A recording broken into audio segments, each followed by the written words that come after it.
السلام علیکم ورحمۃ اللہ وبرکاتہ۔ الحمدللہ رب العالمین والعاقبۃ للمتقین، اما بعد۔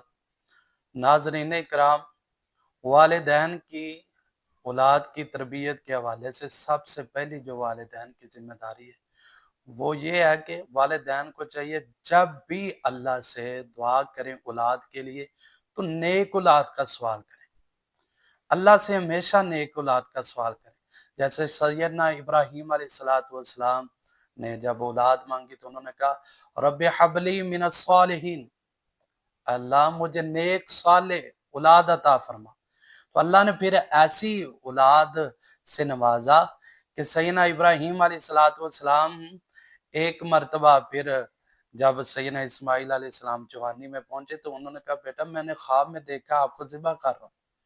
تو اتنے نیک اور فرما بردار بیٹا اللہ نے عطا کیا، تو انہوں نے کہا میرے ابا جان آپ اللہ کا حکم پورا کر دیں، میں اللہ کے حکم کے لیے قربان ہونے کے لیے تیار ہوں۔